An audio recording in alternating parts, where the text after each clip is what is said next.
साल था 1665। नवंबर महीने की कड़ाकी ठंड के बीच सैकड़ों लोग एक पालकी को लेकर चल रहे थे। इस पालकी में कोई व्यक्ति सवार नहीं था, बल्कि इस पालकी में रखा था एक सिर, जिसके सजदे में सैकड़ों सिर झुकते थे।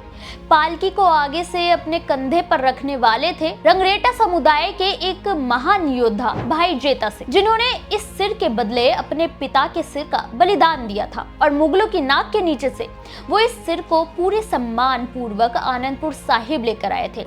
ये सिर था सिख धर्म के 9वें गुरु तेग बहादुर जी का, और सामने खड़े थे उनके 10 साल के बेटे गुरु गोबिंद सिंह जी, जिन्होंने भाई जेता की बहादुरी और बलिदान को देखकर जोर से कहा, रंगरेटा गुरु का बेटा।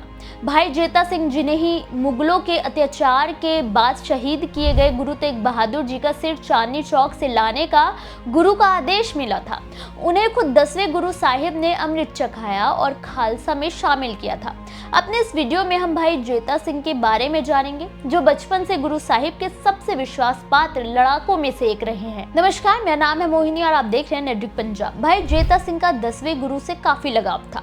उनकी ही तरह भाई जेता सिंह का जन्म 13 दिसंबर 1661 बिहार के पटना में सदानंद और माता प्रेमो के घर हुआ था। ये दोनों ही सिख पंथ को मानते थे। वो पटना में पले बड़े और इस दौरान उन्होंने अलग अलग शस्त्रों को चलाना सीखा, युद्ध कलाएं सीखी। साथ ही एक सच्चे सिख की ही तरह उन्होंने घुड़सवारी, तैराकी, संगीत और कीर्तन भी सीखा। जब वो छोटे थे तभी सिखों ने वापस पंजाब की तरफ रुख किया, तो उनका परिवार भी पंजाब लौट आया और रामदास गांव लौटकर बाबा बुड्ढा के पड़पोते बाबा गुरदित्ता के यहाँ रहने लगे। यहीं उनके समर्पण को देखकर बाबा गुरदित्ता ने उन्हें सिख धर्म के लिए वो तलवार बनाने का फैसला किया। वो उन्हें प्रशिक्षण देते थे। इस दौरान जब वो 14 साल के हुए तो रामदास गांव में बाबा गुरदित्ता जी के पास बेहद दुखद खबर आई कि मुगल शासक औरंगजेब ने 9वें गुरु तेग बहादुर जी को तमाम यातनाएं देकर सिर कलम करवा दिया है। वहीं भाई लखी शाह बंजारा ने उनके शरीर को किसी तरह से पाया था और उनका अंतिम संस्कार कर दिया। जहां आज रकाबगंज साहिब गुरुद्वारा मौजूद है, वहीं उनका सिर अब भी मुगलों के पास ही है। भाई जेता सिंह इस खबर को सुनकर गरजते हुए आनंदपुर साहिब पहुंचे, जहां वो 10 साल के गुरु गोबिंद सिंह जी से आज्ञा लेने गए कि वो खुद गुरु साहिब का सिर लेकर आएंगे। जब ये सब चर्चा चल रही थी तो उनके पिता ने आगे आकर सलाह दी कि गुरु साहिब के बदले उनका सिर काट दो और गुरु साहिब के सिर के स्थान पर रख दो, ताकि मुगलों का भ्रम बना रहे। भाई जेता दिल्ली पहुंचे और अपने पिता का सिर उनके हाथ में था। ये दृश्य किसी का भी सीना छलनी कर जाता, लेकिन भाई जेता का लक्ष्य अडिग था। वो तमाम मुश्किलों को पार करते हुए चांदनी चौक के उस हिस्से में पहुंचे जहां गुरु साहिब का सिर अब भी वहीं था। भाई जेता ने मौका पाकर अपने पिता का सिर उनके स्थान पर रखा और गुरु साहिब का सिर लेकर वहां से निकल गया। पिता को खोने से ज्यादा गुरु साहिब की शहादत का फक्र भाई जेता की आंखों में था।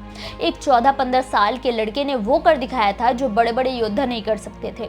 पालकी में गुरु साहिब का सिर आनंदपुर लाया गया। पूरे सम्मान के साथ सिखों ने उन्हें अंतिम विदाई दी और गुरु गोबिंद सिंह जी ने गुरु साहिब के सिर का अंतिम संस्कार किया। भाई जेता गुरु साहिब के सबसे प्यारे हो गए और उनके साथ रहकर उनकी सेवा में लग गए थे। 1699 में जब गुरु साहिब ने बैसाखी के दिन खालसा की स्थापना की थी, तब उन्होंने भाई जेता सिंह को भी अमृत चखाया था और उन्हें नाम दिया भाई जीवन सिंह।